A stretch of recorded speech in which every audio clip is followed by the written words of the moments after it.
প্রিয় শিক্ষার্থী বন্ধুরা, এখন আলোচনা করব ঢাকা বোর্ড 2019 সালে যে রাইট ফর্ম অফ ভার্ব এসেছিল সেই রাইট ফর্ম ভার্বটি নিয়ে। অত্যন্ত চমৎকার এবং সহজ একটু রাইট ফর্ম ভার্ব। এটা অনেক যুবকদের কাছে অর্থাৎ অনেক স্টুডেন্টদের কাছে একটি জনপ্রিয় টপিক, কারণ বিষয়টি হচ্ছে ক্রিকেট নিয়ে। কারণ বর্তমান সময়ে বাংলাদেশের ক্রিকেট পারফরম্যান্স অতীত থেকে অনেক ভালো পর্যায়ে আছে। তো এই টপিকটি এখন আলোচনা করব। আলোচনা করার আগে তোমাদের সবাইকে একটি বিষয় আমি বলে রাখি। এই সেন্টেন্সগুলো আলোচনা করতে গেলে প্রথমেই তোমাদেরকে অ্যাক্টিভ এবং প্যাসিভ, অর্থাৎ কোন বাক্যটি অ্যাক্টিভ এবং কোন বাক্যগুলো প্যাসিভ, এই সম্পর্কে তোমাদের অবশ্যই ভালো ধারণা থাকতে হবে। যে আমি 2018 সালে যে ভিডিওগুলো 2018 সালের যে ভিডিওগুলো রয়েছে সেই ভিডিওগুলোর মধ্যে অ্যাক্টিভ এবং প্যাসিভের ব্যবহারগুলো আমি ভালোভাবে উল্লেখ করেছি। তোমরা ইচ্ছে করলে 2018 সালের এই ভিডিওগুলো দেখে নিতে পারো। তো সমস্যা নেই যদি না দেখো, এই ভিডিওগুলোর ডেসক্রিপশন বক্সে আমি বিভিন্ন ধরনের সেন্টেন্সের স্ট্রাকচারগুলো, বিশেষ করে রাইট ফর্ম ভার্বের যে বিশেষ স্ট্রাকচারগুলো রয়েছে, অ্যাক্টিভ এবং প্যাসিভের যে স্ট্রাকচারগুলো রয়েছে এগুলো দিয়ে দিব। আনুষঙ্গিক আর যে স্ট্রাকচারগুলো দরকার দেয়া আমি সেগুলো দিয়ে দিব। আশা করি যে তোমাদের আর অতিরিক্ত কোনো স্ট্রাকচারের প্রয়োজন হবে না, কোনো বইয়ের সাহায্য প্রয়োজন হবে না। তো চলো আমরা মূল টপিকটি শুরু করে দিই। প্রথমে দেখতে পাচ্ছ cricket is a popular game. Cricket হচ্ছে একটি জনপ্রিয় খেলা। Both the young and the old. Young অর্থ হচ্ছে তোমরা অবশ্যই জানো, ইয়াং অর্থ হচ্ছে কি তরুণ, আর ওল্ড হচ্ছে বৃদ্ধ, আর বোথ অর্থ হচ্ছে উভয়, মানে তরুণ এবং বৃদ্ধ উভয় dash pleasure from this game. এখানে গ্যাট দেয়া আছে, আর প্লেজার অর্থ আনন্দ, ফ্রম দিস গেম। বৃদ্ধ এবং তরুণ উভয়ই এই খেলা থেকে আনন্দ পেয়ে থাকে। দেখো, প্রথমে আমাদের আইডেন্টিফাই করতে হবে এই বাক্যটি অ্যাক্টিভ বাক্য না প্যাসিভ বাক্য। দেখো, এই বাক্যটি একটি অ্যাক্টিভ বাক্য। কেন? দেখো, ইয়াং এবং ওল্ড তারা নিজেরাই কি করে থাকে? আনন্দ পেয়ে থাকে। তাহলে দেখা যাচ্ছে ইয়াং এবং ওল্ড এই সাবজেক্টটি কি করেছে? এই গ্যাট ভার্বের কাজ নিজে এক্সিকিউট করেছে, অর্থাৎ গ্যাট ভার্বের কাজ সম্পন্ন করেছে, যার কারণে এটি একটি অ্যাক্টিভ বাক্য এবং এটি একটি প্রেজেন্ট ইনডিফিনিট টেন্সের একটি ঘটনা, যার কারণে যেহেতু সেন্টেন্সের সাবজেক্টটি প্লুরাল। দেখো, ইয়াং এবং ওল্ড দুটি সাবজেক্ট, দুটি সিঙ্গুলার সাবজেক্ট যদি অ্যান্ড দ্বারা যুক্ত হয় তখন ভার্ব হয় প্লুরাল। এটা হচ্ছে রাইট ফর্ম ভার্বের একটা নিয়ম। কি বললাম? অ্যান্ড দ্বারা যদি দুটি সিঙ্গুলার সাবজেক্ট অর্থাৎ সিঙ্গুলার নাউন অথবা প্রনাউন যুক্ত হয় তখন ভার্বটা হয়ে যাবে প্লুরাল।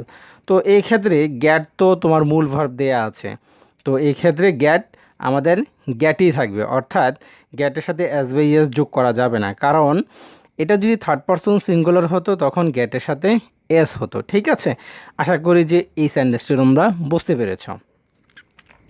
পরবর্তী বাক্য আসো। ইনফ্যাক্ট, প্রকৃতপক্ষে, cricket call the gentleman's game. দেখো, ক্রিকেটকে বলা হয় ভদ্রলোকের খেলা। প্রকৃতপক্ষে ক্রিকেটকে কি বলা হয়? ভদ্রলোকের খেলা বলা হয়। এখন আমাদের প্রথমে আবারও আগের কথা চলে আসি। প্রথমে আইডেন্টিফাই করতে হবে সেন্টেন্সটি অ্যাক্টিভ না প্যাসিভ। তো বলো তো, এই বাক্যটি অ্যাক্টিভ না প্যাসিভ? অবশ্যই তোমরা বলবা প্যাসিভ, কারণ এই কল মানে ক্রিকেটকে যে বলা হয় ভদ্রলোকের খেলা, অর্থাৎ এই ক্রিকেট কিন্তু এই কল ভার্বের কাজকে এক্সিকিউট করতে পারে না। অর্থাৎ ক্রিকেটকে বলা হয়, ক্রিকেটকে কে বলে? আমরা বলি, তোমরা বলো, অথবা পুরো পৃথিবীর মানুষরা বলে।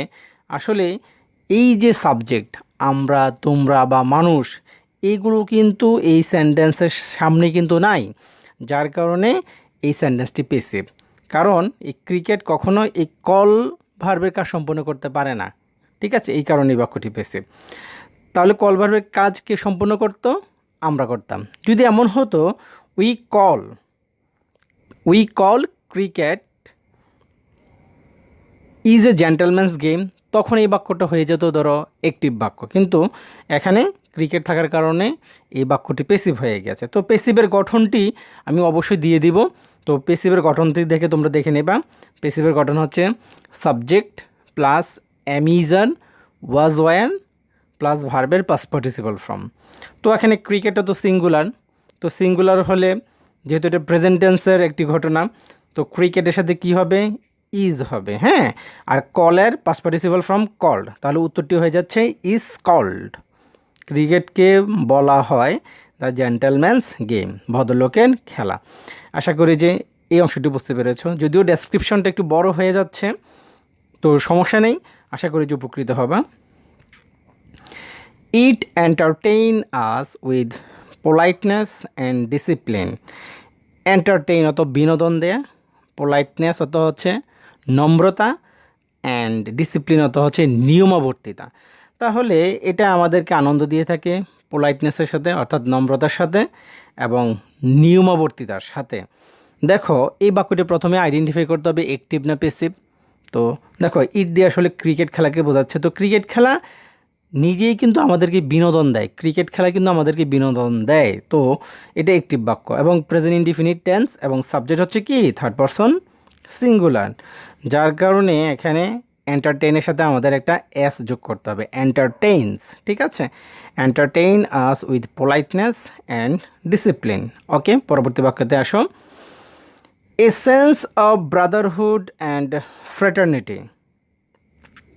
দেখো এ সেন্স হচ্ছে একটা বোধ শক্তি, হ্যাঁ, বা অনুভূতি। অফ ব্রাদারহুড ভ্রাতৃত্বের অনুভূতি, হ্যাঁ, আর ফ্র্যাটার্নিটি। তাহলে ব্রাদারহুড আর ফ্র্যাটার্নিটি প্রায় কাছাকাছি শব্দ, দুটো অর্থই প্রায় কাছাকাছি। তাহলে ভ্রাতৃত্ব এবং ভ্রাতৃত্ববোধের যে একটা অনুভূতি create among the playing nation through it. যে দেশগুলো, যে জাতিগুলো খেলে তাদের মধ্যে কিসের একটা অনুভূতির সৃষ্টি হয়, ভ্রাতৃত্ব এবং ভ্রাতৃত্ববোধের সৃষ্টি হয়। তাহলে এই আনসারটি আমরা ইজ ক্রিয়েটেড দিতে হবে। কেন ক্রিয়েটেড দিতে হবে? দেখো a sense of brotherhood and fraternity এটা কে সৃষ্টি করে থাকে বলো তো? তাহলে এই sense of brotherhood and fraternity সৃষ্টি করে থাকে ক্রিকেট। বাট এই সেন্টেন্সটার মধ্যে প্রথমে এই অংশটার মধ্যে কি ক্রিকেট আছে আমাকে বলো তো একটু? না, নাই। তার মানে আসলে এই ক্রিয়েট ভার্বের কাজ এই যে সেন্টেন্সে যে সাবজেক্টটি দেয়া আছে এটা এক্সিকিউট করে নাই, যার কারণে এই বাক্যটি একটি প্যাসিভ বাক্য। তো প্যাসিভ বাক্যের গঠন তো আমি আগেই বলে দিলাম, প্রথমেই বললাম। তো আবারও একটু বলে দিই, subject plus M ইজার was one, এরপর হচ্ছে ভার্বের পাস্ট পার্টিসিপল ফর্ম। যেহেতু সেন্টেন্সটি একটি প্রেজেন্ট টেন্সে আছে এই জন্য আমরা ইজ ব্যবহার করেছি। তো বলতে পারো স্যার অন্য বাক্যের মধ্যে যে আপনারা এখানে তো অ্যান্ড দ্বারা দুটি নাউনকে যুক্ত করাতে এখানে প্লুরাল ভার্ব দিয়েছেন, বাট এখানে তো অ্যান্ড আছে, এখানে ব্রাদারহুড আর এখানে ফ্র্যাটার্নিটি। ঠিক আছে, তো দুটো মিলে তো প্লুরাল হয়ে যাওয়ার কথা, এখানে আর ক্রিয়েটেড কেন হলো না তাহলে? হ্যাঁ, এমন প্রশ্ন কিন্তু আমাকে অনেক স্টুডেন্টরা করেছে। দেখো ব্রাদারহুড এবং ফ্র্যাটার্নিটি, ভ্রাতৃত্ব এবং ভ্রাতৃত্ববোধ, এটা একটা অ্যাবস্ট্রাক্ট নাউন, যে নাউনকে ধরাও যায় না, ছোঁয়াও যায় না, কিন্তু অনুভব করা যায়। এই নাউনগুলোকে বলা হয় অ্যাবস্ট্রাক্ট নাউন। আরও আছে, ধরো ফ্রেন্ডশিপ, এরপর তুমি লাভ বলতে পারো, অ্যাফেকশন বলতে পারো, হ্যাঁ, সিম্পিথি বলতে পারো। এগুলো হচ্ছে তোমার অ্যাবস্ট্রাক্ট নাউন। আর অ্যাবস্ট্রাক্ট নাউন সবসময়ই সিঙ্গুলার হয়। এন দ্বারা একটা যুক্ত থাকুক আর 10টা যুক্ত থাকুক কোনো সমস্যা নেই, এগুলো সবসময় সিঙ্গুলার হবে। এই জন্য আমরা ইজ ক্রিয়েটেড লিখেছি। ঠিক আছে, তাহলে অবশ্যই বুঝতে পেরেছ এই বাক্যটির সাথে এই বাক্যটির পার্থক্য কোথায়। ওকে, পরবর্তীতে আসো। অ্যাট প্রেজেন্ট, বর্তমানে, cricket is the most popular game in Bangladesh. বর্তমানে ক্রিকেট বাংলাদেশের একটি জনপ্রিয় খেলা। ওকে, খুব সুন্দর একটি কথা। এই ক্রিকেট খেলাটি আমার কাছেও অনেক জনপ্রিয়। The English play it here, ইংলিশরা ইহাকে খেলতো ইন দি সাবকন্টিনেন্ট, এই উপমহাদেশের মধ্যে।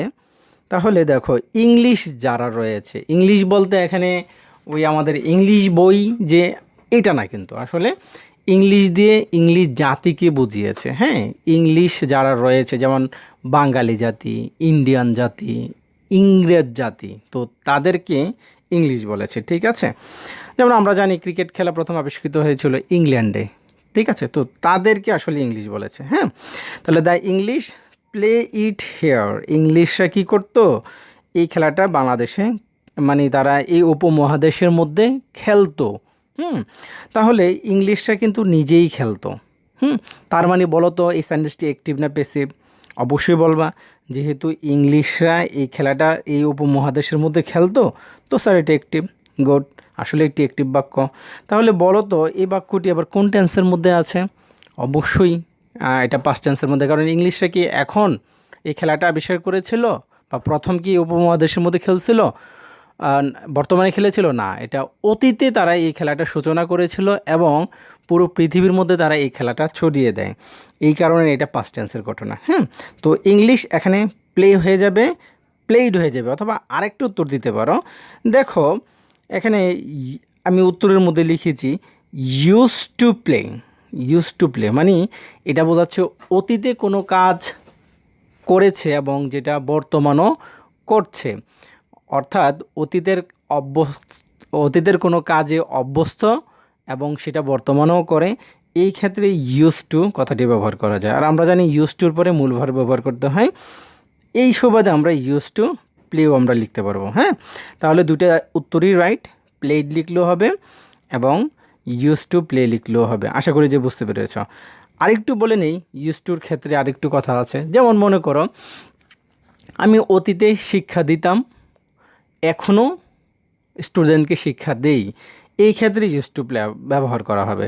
যেমন I use to teach students, I use to teach student. আশা করি যে এই সেন্টেন্সটি বুঝতে পেরেছ। এরপর না বুঝতে পারলে আমাকে অবশ্যই প্রশ্ন করবা, আমি একাধিক স্ট্রাকচার সহ উদাহরণ দিয়ে দিব, তখন তোমাদের আর কোনো সমস্যা হবে না। অ্যান্ড সিন্স দেন, এবং তখন থেকে, অর্থাৎ কি ওই যে ইংলিশরা খেলেছিল তখন থেকে, it became an integral part. Integral part তো হচ্ছে একটা অবিচ্ছেদ্য অংশ, এবং তখন থেকে এটা একটা অবিচ্ছেদ্য অংশ হয়েছে অফ আওয়ার এন্টারটেইনমেন্ট, আমাদের বিনোদনের। তো এটাও বুঝতে পারছো, এটাও একটি অ্যাক্টিভ বাক্য, এবং এটা কোন টেন্সের ঘটনা বলো তো? এটাও একটি পাস্ট টেন্সের ঘটনা। কিন্তু আমরা এখানে পাস্ট টেন্স দিতে পারবো না, কারণটা কি দেখো, তখন থেকে এটা বর্তমান সময়েও আমাদের বিনোদনের একটা অবিচ্ছেদ্য অংশ হয়ে রয়েছে।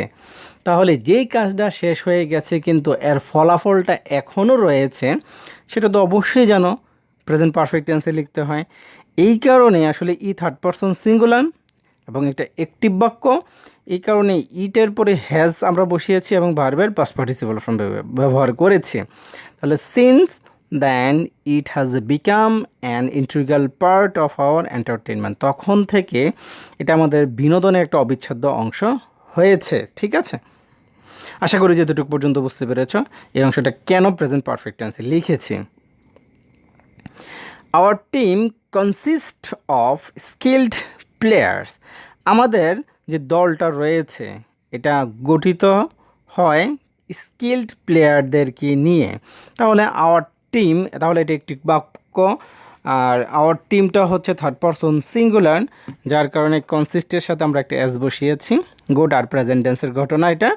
তো আওয়ার টিম কনসিস্ট একটা এস যোগ করেছি অফ স্কিলড প্লেয়ার, দক্ষ প্লেয়ারদেরকে নিয়ে। যদিও সব প্লেয়ার দক্ষ না, কিছু বাজে প্লেয়ারও রয়েছে, তো সমস্যা নেই, পরবর্তীতে আসো। They already show their performance in several matches. Performance মানে কৃতিত্ব। পারফরমেন্স অর্থ কি? কৃতিত্ব। এটা একটি নাউন ফ্রম সেভারাল ম্যাচেস হচ্ছে কিছু ম্যাচে। তারা তাদের কি দেখিয়েছে? কৃতিত্ব দেখিয়েছে, শো করেছে। আমরা জানি সেন্টেন্সে just now, recently, already, lately, এগুলো থাকলে সেন্টেন্সটা প্রেজেন্ট পারফেক্ট টেন্সে হয়। তো এই ক্ষেত্রে আমরা অ্যান্সারটি অবশ্যই লিখতে পারবো হ্যাভ শোন, কারণ দে হচ্ছে থার্ড পারসন প্লুরাল হলে হ্যাভ ভার্ব হবে। যদি এটা সিঙ্গুলার হতো তখন আমরা এখানে কি লিখতাম? হ্যাজ লিখতাম। আশা করি যে এটা বুঝতে পেরেছ হ্যাভ শোন কেন হয়েছে। But it is the matter of sorrow that, কিন্তু এটা দুর্ভাগ্যের বিষয় যে সামটাইমস, মাঝে মধ্যে, আওয়ার প্লেয়ার্স, আমাদের খেলোয়াড়রা, প্লে সো পোরলি, তারা এতটাই খারাপভাবে খেলে যে আওয়ার কান্ট্রিম্যান আমাদের দেশের মানুষ কি হয়, বিকাম অ্যাস্ট্রোনিস্ট, তারা কি হয়ে যায়, অবাক হয়ে যায়। অ্যাস্ট্রোনিস্ট তো হচ্ছে অবাক হওয়া অথবা বিস্মিত হওয়া, ঠিক আছে। তো এই ক্ষেত্রে আমরা উত্তরটি দিতে পারি। প্রথম উত্তরটা এখানে দেখো, আমরা কি দিব, এখানে প্লেই রাখবো। কেন, দেখো আওয়ার প্লেয়ার, আমাদের নিজেদের যে প্লেয়াররাই তারাই খেলে, এই কারণে এটি একটি অ্যাক্টিভ বাক্য। আর আওয়ার প্লেয়ারটা হচ্ছে থার্ড পারসন প্লুরাল, তো থার্ড পারসন প্লুরাল হওয়ার কারণে এখানে মূল ভার্ব বসেছে। আর এই জায়গাটা কান্ট্রিম্যান বিকাম অ্যাস্ট্রোনিস্ট, আমাদের দেশের মানুষ তারাই কিন্তু বিস্মিত হয়। তো এই অংশটাও আমাদের কি, তোমার একটা অ্যাক্টিভ সেন্টেন্সের উদাহরণ। আর সাবজেক্টটি যেহেতু কান্ট্রি MEN, এটা MEN লেখা, হ্যাঁ। তো এটা প্লুরাল সাবজেক্ট, এই কারণে আমরা কি রেখেছি, বিকামই রেখেছি। আশা করি যে সবগুলো উত্তরই তোমরা ভালোভাবে বুঝতে পেরেছো। এরপরও যদি কোনো সমস্যা থেকে থাকে অবশ্যই আমাকে প্রশ্ন করবা, আমি সর্বোচ্চ চেষ্টা করব যে তোমাদের প্রশ্নের সমাধান দিতে। তো পরবর্তীতে আবারও কোনো টপিক নিয়ে আসবো। সবাই ভালো থাকো, সুস্থ থাকো, আল্লাহ হাফেজ।